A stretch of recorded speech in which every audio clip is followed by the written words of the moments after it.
Imagine a king so consumed by the fear of poison, he spent a lifetime ingesting it, drop by agonizing drop. This was Mithridates VI, ruler of Pontus, a man whose very existence was a testament to paranoia and an unyielding will to survive.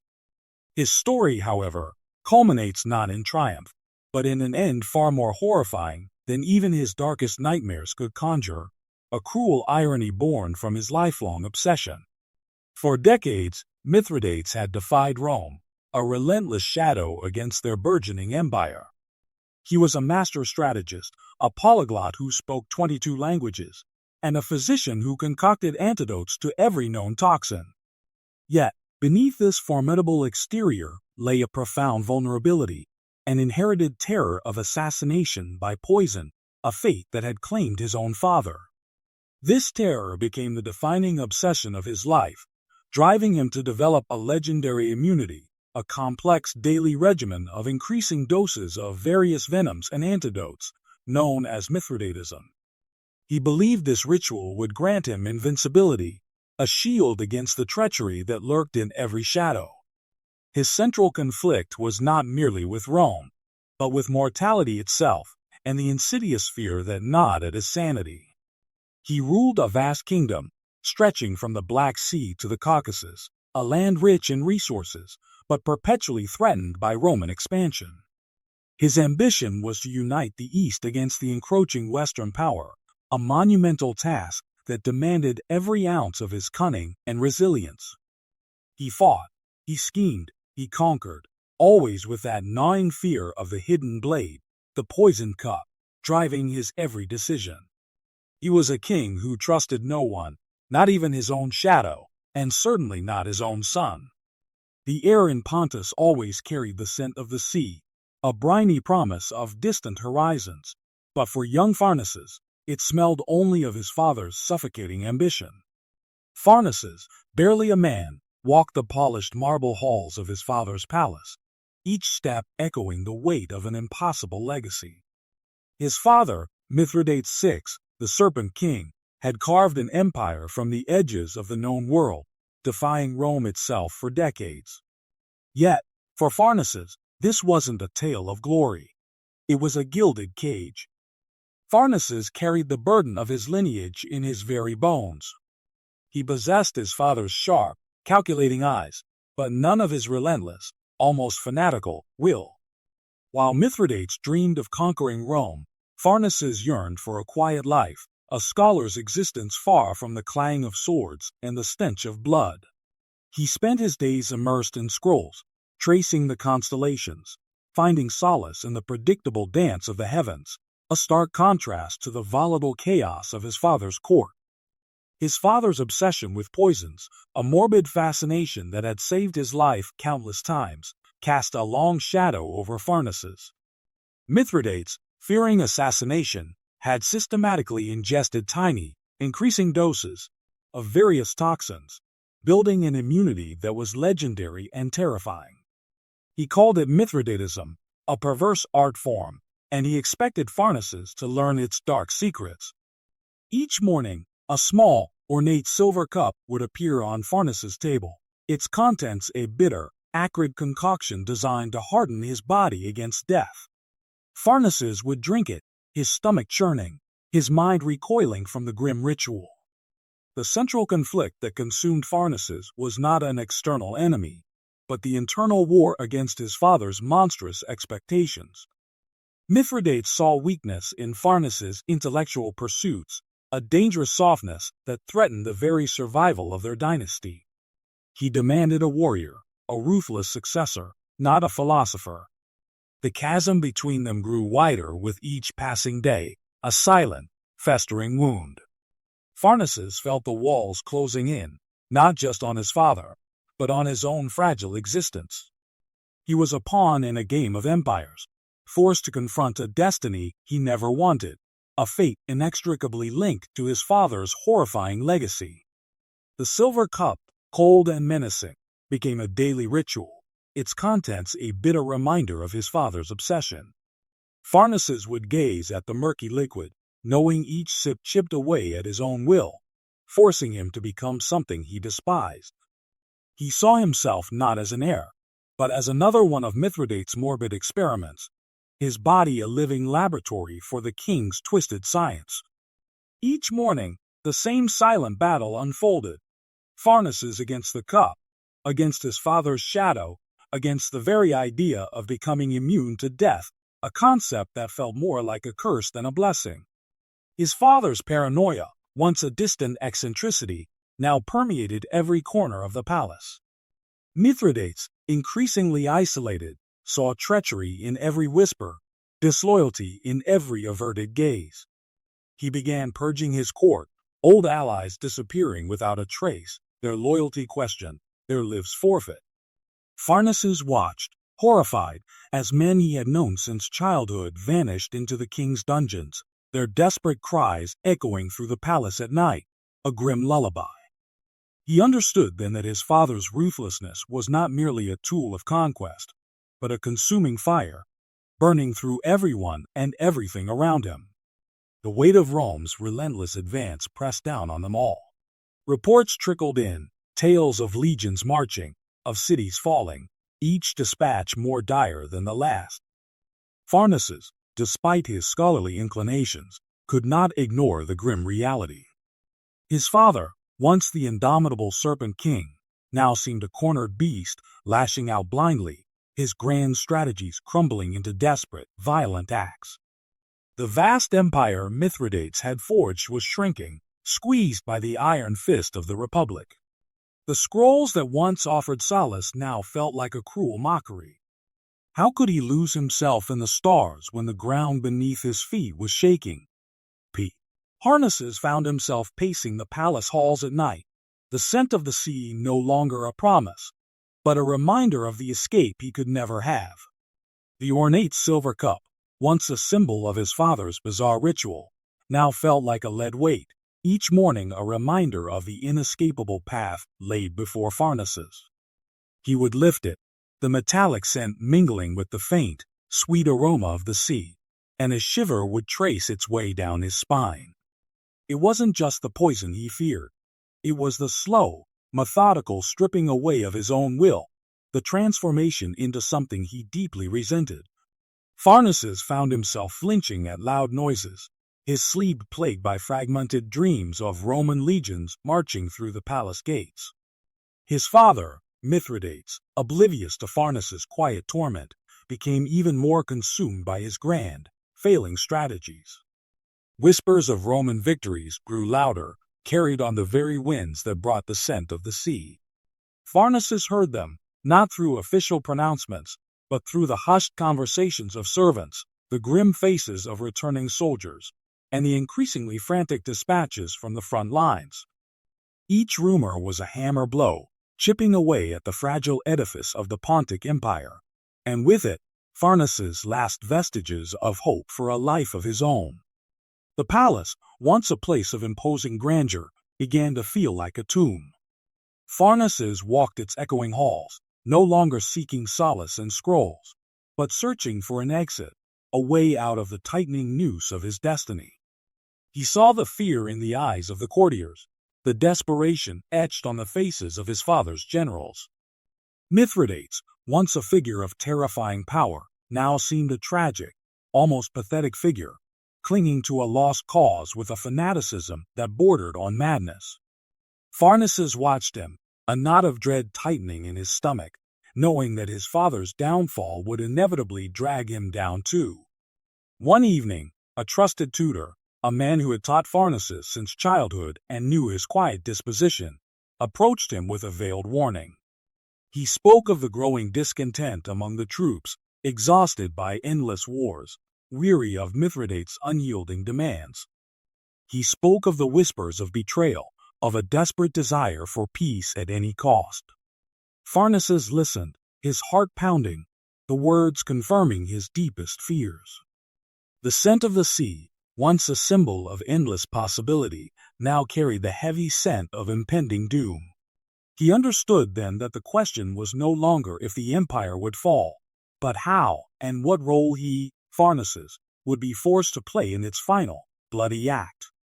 The whispers, once confined to the shadowed corners of the palace, now echoed through every corridor, reaching Pharnaces even in his secluded study. Rome was not merely at the gates. It was inside the walls, not with legions, but with insidious rumors, with promises of peace for those who betrayed the Serpent King.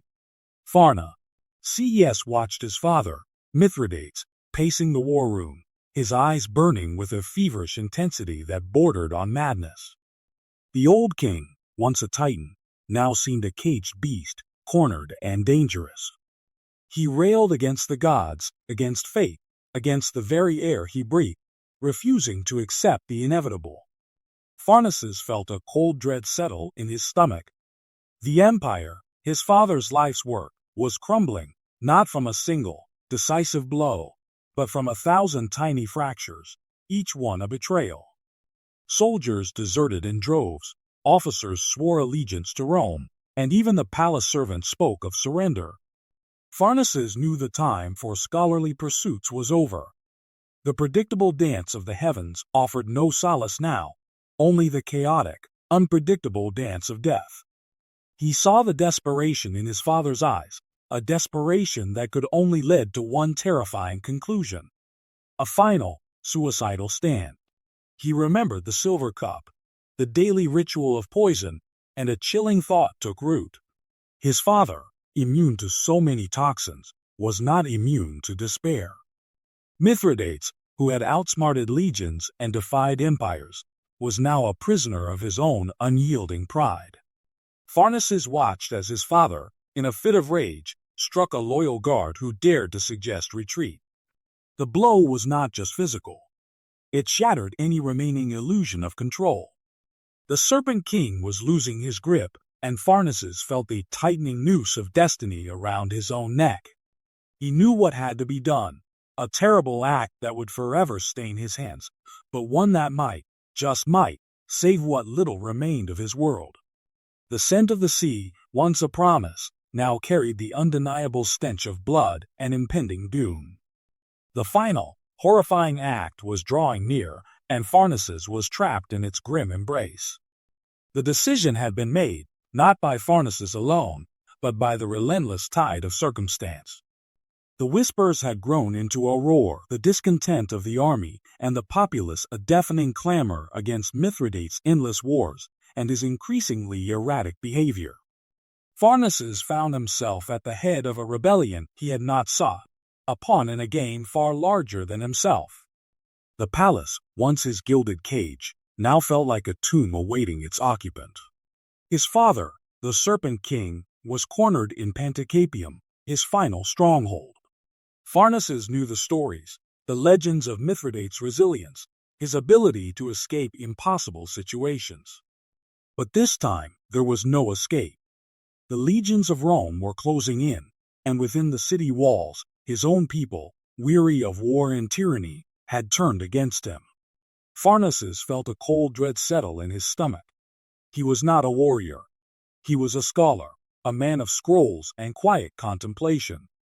Yet, destiny had thrust a sword into his hand, a sword aimed directly at the heart of his own father. The moment arrived with a sickening inevitability. Mithridates, realizing the futility of resistance, the betrayal of his own son, had attempted to take his own life. Pharnaces heard the frantic cries, the panicked whispers from within the inner chambers. The poison, the very substance his father had mastered, had failed him. Mithridates, so thoroughly imbued with antidotes, could not be undone by his own concoctions. The irony was a bitter taste in Pharnaces' mouth. Standing before his father, the once mighty king, now a broken figure, Pharnaces felt no triumph, only a profound, crushing sorrow. His father, the man who had defined his entire existence, lay defeated, not by Rome, but by the relentless march of time and the weight of his own monstrous ambition. Pharnaces looked at the blade in the centurion's hand, then at his father's eyes, which still held a flicker of the old fire, a defiant challenge even in defeat. The choice was clear, brutal, and utterly inescapable. With a heavy heart and a hand that trembled, Pharnaces gave the order. The air seemed to thicken, the silence in the chamber stretching taut before snapping. The deed was done. The Serpent King, Mithridates VI, was no more. Pharnaces, the reluctant prince, was now king, but the crown felt like a crown of thorns, its weight a crushing burden of parricide and sorrow. The scent of the seat, once a symbol of his father's domain, now carried the indelible stain of blood and irreversible loss. The crown Pharnaces now wore was indeed a crown of thorns, not merely a metaphor, but a tangible weight pressing down on his temples. His father's shadow, once an oppressive presence, had transformed into a haunting absence, a void that demanded filling with a strength Pharnaces wasn't sure he possessed. The initial shock of Mithridates' death had given way to a grim reality. The Roman legions, ever watchful, saw an opportunity in the chaos. Pharnaces, the scholar who yearned for quiet, was now thrust onto the battlefield, not as a conqueror, but as a desperate defender. His first act as king was to face the Roman general Pompey, not with defiance, but with a calculated pragmatism that surprised even himself. Pharnaces knew the might of Rome. He had seen it break his father's indomitable will. He offered terms, not of surrender, but of alliance, positioning himself as a loyal client king, a bulwark against future rebellions in the East. This was the antithesis of everything Mithridates had stood for, a betrayal of his father's lifelong struggle. Yet Pharnaces saw it as the only path to peace, the only way to preserve what little remained of Pontus and his family. The Roman peace, however, was a fragile thing, built on suspicion and a constant need for tribute. Pharnaces found himself trapped in a gilded cage of a different kind, one designed by Rome. He ruled, but he did not truly govern. His days were consumed not by scholarly pursuits, but by appeasing Roman envoys, by raising taxes to meet impossible demands, by quelling the resentments of a populace who remembered his father's defiant glory. The poisoned cups re-gone, but a new kind of slow-acting venom seeped into his life. The bitterness of compromise, the erosion of his own identity. Years passed, marked by a quiet despair. Pharnaces, the boy who hated his father's ambition, found himself burdened by its consequences, a king without a kingdom's true sovereignty. He often walked the palace halls, now silent, devoid of his father's booming voice or the constant hum of court intrigue. He would trace the constellations in the night sky, finding a fleeting solace in their unchanging patterns, a stark contrast to his own volatile existence. He had survived, a feat his father, for all his cunning, had not. But survival, Pharnaces learned, could sometimes be a heavier burden than death. He had traded a life of fear for one of quiet regret, forever haunted by the specter of the man he had both envied and despised, the Serpent King whose shadow stretched even beyond the grave. Pharnaces would often find himself standing on the palace balcony, the sea breeze a cool caress against his face, a stark reminder of the freedom he had once yearned for, now replaced by the heavy mantle of kingship. He was king, yes, but a king shackled by Roman decree, his every decision scrutinized, his every move a careful dance of appeasement. The grand ambitions of his father, the dream of an Eastern empire free from Roman influence, now seemed a distant, impossible fantasy. Pharnaces had inherited a crown, but not true power. The internal struggles continued, a quiet war within himself. He had made the ultimate sacrifice, the parricide that haunted his waking hours and his restless sleep, all for the promise of stability, of peace for his people. Yet, peace remained elusive. The Roman legions, though no longer at his gates, were always a looming threat, their demands ever increasing, their presence a constant reminder of his subservient role. He was a puppet king, his strings pulled from afar, forced to betray his father's legacy daily. He learned to play the game, to smile at the Roman envoys, to negotiate terms that chipped away at his kingdom's sovereignty, all while a bitter resentment festered within him. He was a survivor, certainly, but at what cost? The scholar in him still craved knowledge, still found solace in the ancient texts, but his days were filled with political maneuvering, with the mundane realities of ruling a diminished kingdom. The stars, once a source of wonder, now seemed to mock him with their unchanging serenity, a contrast to his own turbulent life. Pharnaces would sometimes look at his own reflection, searching for the boy who dreamed of a life of quiet contemplation. He found instead the hardened lines of a king, a man who had made an impossible choice, a man burdened by the ghosts of his past. The irony was not lost on him. His father, the man who feared poison, had been immune to it, while Pharnaces, who had never sought immunity, found himself poisoned by the very act that secured his survival. The crown was a heavy burden, a constant reminder of the blood on his hands, the dreams sacrificed, and the profound, unending solitude of a king who had traded his soul for a fragile peace. The scent of the sea, once so full of promise, now carried the melancholic aroma of a life forever defined by the shadow of his father, the Serpent King.